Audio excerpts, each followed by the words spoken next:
নমস্কার, আমি পারমিতা। আমার চ্যানেলের নতুন একটা ব্লগে আপনাদের সকলকে জানাই আবার একবার অনেক স্বাগত, সঙ্গে অনেক ভালোবাসা। আজ প্রায় 6 দিন হয়ে গেল কোনো ভিডিও দিতে পারিনি, কারণ আমার ছেলে খুবই অসুস্থ ছিল। তো এখন ও একটুখানি সুস্থ হয়েছে, তবু ওকে রেখে ভিডিও বানানো খুবই মুশকিল। তো প্রচুর প্রশ্ন এসেছে, প্রচুর কমেন্ট এসেছে, কিন্তু কারোরই উত্তর দিতে পারছি না। তো বেশ কমন কয়েকটা প্রশ্নের উত্তর আমি আজকে আমার ভিডিওর মাধ্যমে দিচ্ছি, যেগুলি খুবই কমন। তো চলো শুরু করা যাক।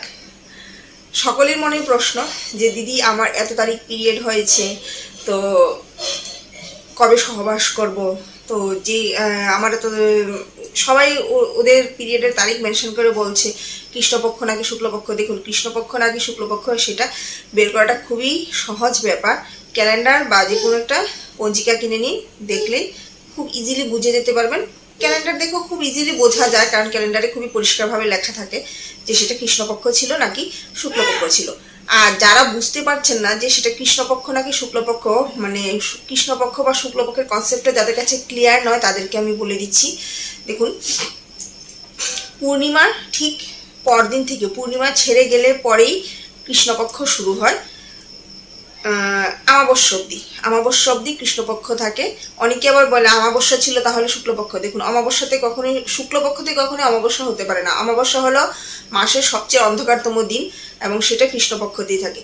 তো পূর্ণিমা শেষ হয়ে যাওয়া ঠিক পরদিন থেকে অমাবস্যা অবধি কৃষ্ণপক্ষ।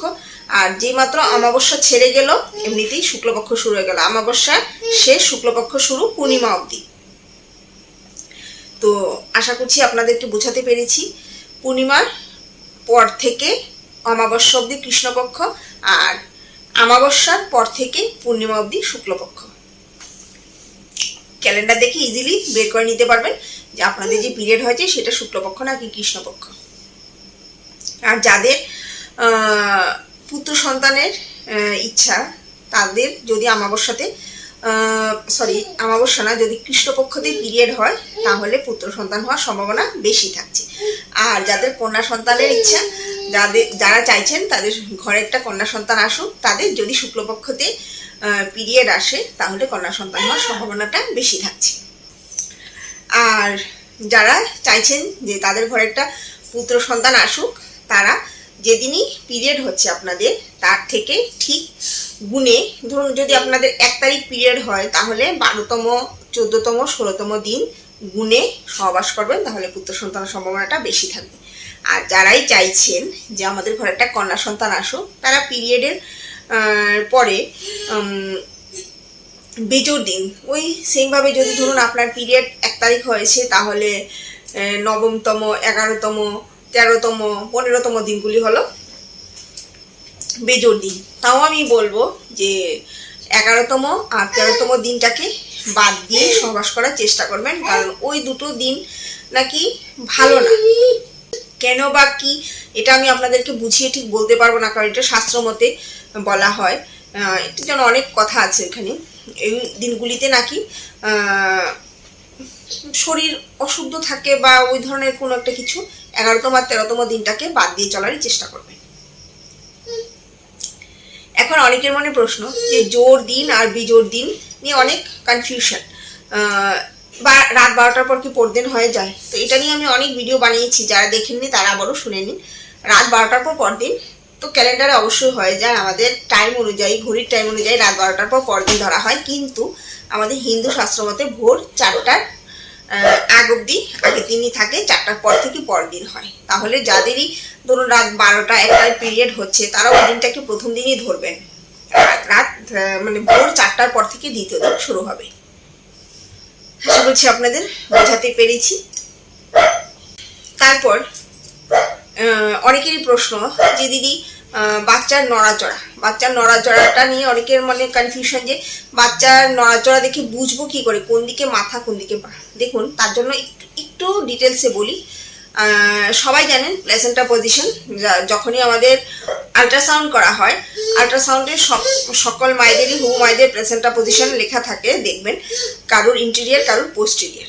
তো অনেকেই এটা জানেন বোধহয় যে প্লেসেন্টা পজিশন যদি ইন্টেরিয়ার হয়, তাহলে নাকি কন্যা সন্তান হওয়ার সম্ভাবনাটা বেশি থাকে, আর যাদের পোস্টেরিয়ার থাকে তাদের পুত্র সন্তান হওয়ার সম্ভাবনাটা বেশি থাকে। এখন ইন্টেরিয়ার আর পোস্টেরিয়র পজিশনের সাথে কিন্তু নড়াচড়ার একটা বিশেষ সম্পর্ক আছে। যাদের ইন্টেরিয়ার পজিশন তাদের বাচ্চা মুভমেন্টটা খুব কম বোঝা যায়। লক্ষ্য করবেন যাদেরই প্লেসেন্টা পজিশন ইন্টেরিয়ার তারা বাচ্চার মুভমেন্টটা খুব হালকাভাবে বুঝতে পারবেন, খুব একটা মুভমেন্ট আপনারা বুঝতে পারবেন না, খুবই আস্তে মুভমেন্ট করবে এবং খুব কম মুভমেন্ট করবে, কারণ প্লেসেন্টা পজিশনের জন্যই এরকমটা হয়ে থাকে।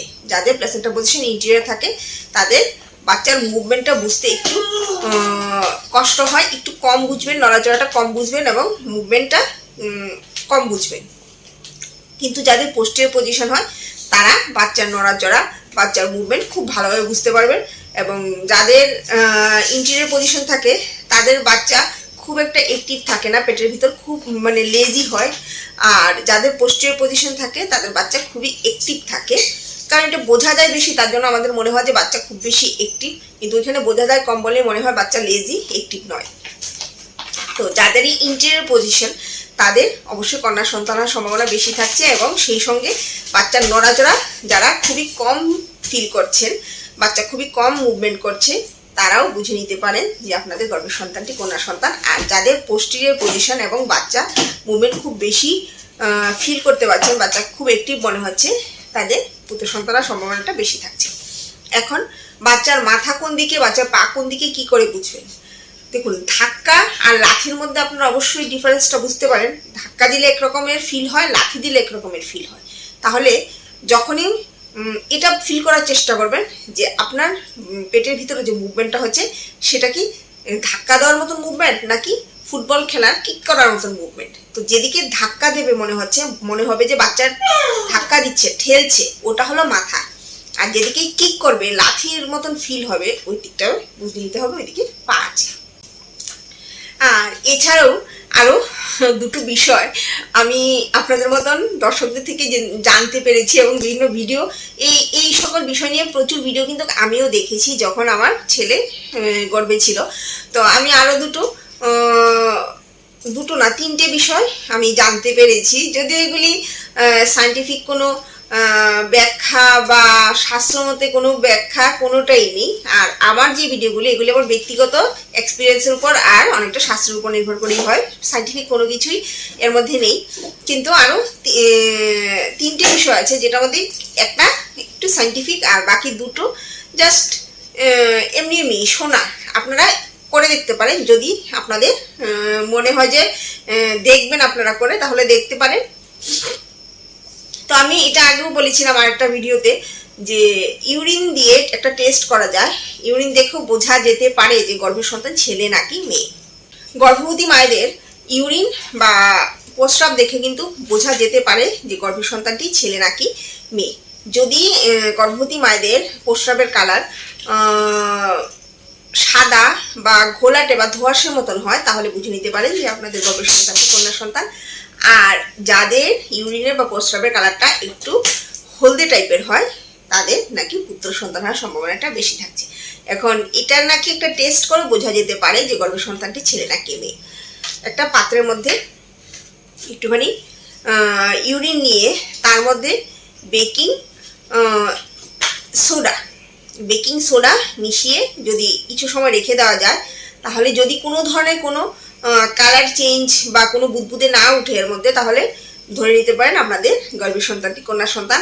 আর যদি এর মধ্যে একটা বুদবুদে ভাব হয় বা একটা জাতীয় কোনো আওয়াজ হয়, তাহলে ধরে নিতে পারেন যে আপনাদের গর্ভের সন্তানটি পুত্র সন্তান। আর আরও দুটো যে বিষয়ে আমি জানতে পেরেছি, চলুন আপনাদের সঙ্গে সেগুলিও শেয়ার করি, আপনারা করে দেখতে পারেন। আমি করিনি, আপনারা করে দেখতেই পারেন। আমি এটা শুনেছি যে এঙ্গেজমেন্ট যে রিংটা, ওটার মধ্যে একটা চুল নিয়ে তার মধ্যে বেঁধে যদি বেবি বাম্পের উপর ঝুলিয়ে দেওয়া হয়, যদি সেটা গোল গোল মুভমেন্ট করে, তাহলে নাকি পুত্র সন্তান হয়।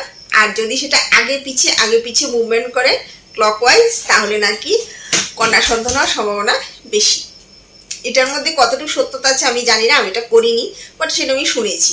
মাথায় একটা চুল নেবেন, নিয়ে রিংটার মধ্যে বেঁধে তারপর বেবি বাম্পের উপর ঝুলিয়ে দেবেন, ঠিক আছে? গোল গোল ঘুরলে ছেলে হবে, আর এভাবে আগে পিছিয়ে গেলে নাকি মেয়ে হবে। এছাড়াও আরেকটা বিষয় আছে, সেটা শুনে আমার খুব হাসি পেয়েছে, কিন্তু যখন আমি আমার নিজের সঙ্গে ব্যাপারটাকে রিলেট করেছি তখন মনে হয়েছে যে হলেও হতেই পারে সত্যি।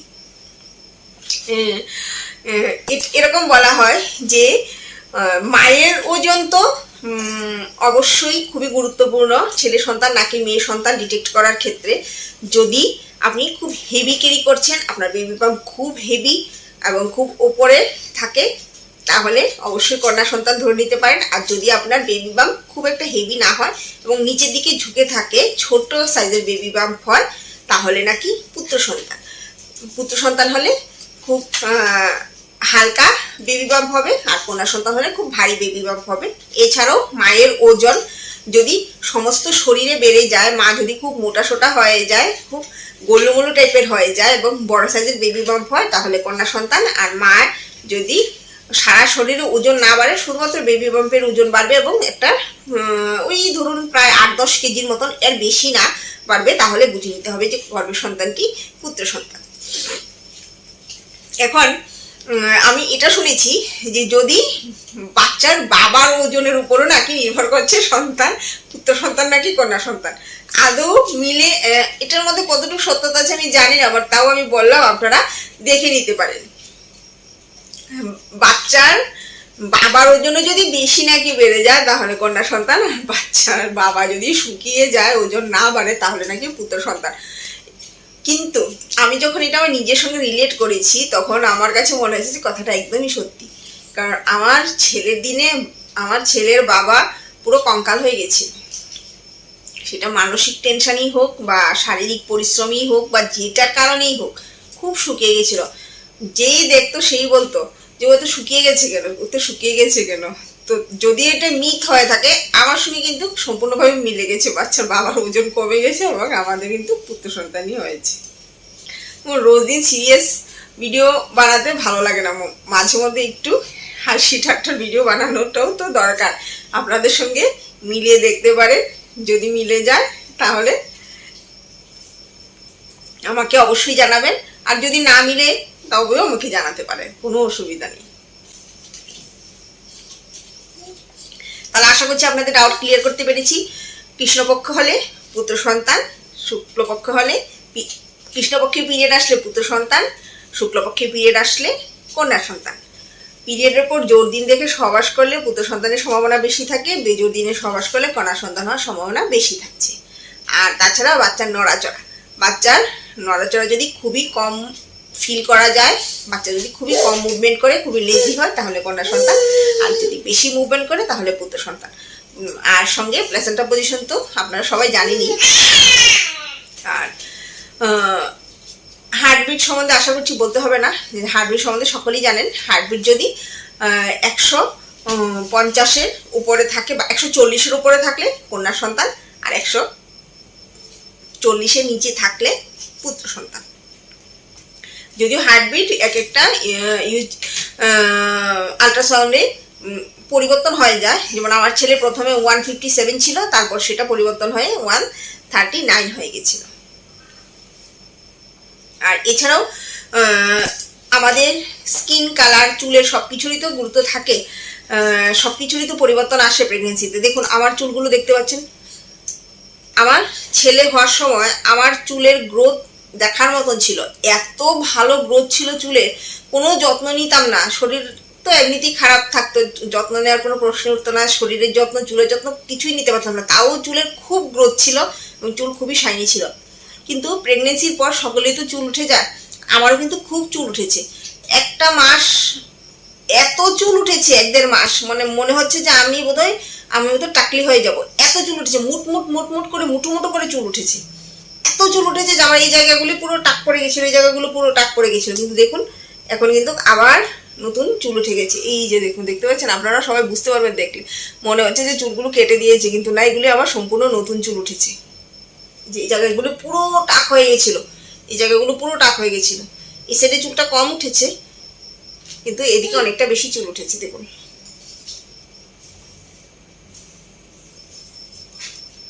তো আর অনেকে বলে যে ছেলে হলে মা নাকি সুন্দর হয়ে যায়, মেয়ে হলে মা নাকি বিশ্রী হয়ে যায়, সেটা একদমই আমার ক্ষেত্রে তো ভুল। এটা নিয়ে সবার মধ্যে দ্বিমত থাকে। অনেকে বলে মেয়ে হলে নাকি মা কুৎসিত হয়ে যায়, মেয়ে নাকি মায়ের রূপ চুরি করে নেয়, সৌন্দর্য চুরি করে নেয়, কিন্তু এরকমটা একদমই নয়। আমার মেয়ে হওয়ার সময় আমি খুবই ফেয়ার হয়ে গেছিলাম, খুবই সুন্দর হয়ে গেছিলাম, কিন্তু ছেলের দিনে আমার স্কিন অনেকটাই ডাল হয়ে গেছিল। তো এটা থেকে আমি বলতে পারি যে ছেলে হলে স্কিন ডাল হয়ে যায়, চুল সুন্দর হয়ে যায়, আর মেয়ের ক্ষেত্রে চুল রুক্ষ সূক্ষ্ম উস্কো হয়ে যায়, চুলের সৌন্দর্য চলে যায়, কিন্তু আমাদের স্কিন টোন খুবই ফেয়ার হয়ে যায়। আশা করছি আমার ইনফরমেশনগুলি আপনাদের কাজে লাগবে, এবং আপনাদের যদি কাজে লাগে এবং আমার এই ভিডিওটা যদি আপনাদের ভালো লাগে তাহলে অবশ্যই একটা লাইক করে দেবেন, আর সাবস্ক্রাইব করে পাশে থাকা বেল বাটনটা ক্লিক করে দেবেন, যাতে আমি ভিডিও আপলোড করার সঙ্গে সঙ্গে আপনারা নোটিফিকেশন পেয়ে যেতে পারেন। তো চলুন আজকের জন্য এটুকুই, আবার দেখা হচ্ছে নেক্সট ভিডিওতে। আজকের জন্য সবাইকে টাটা।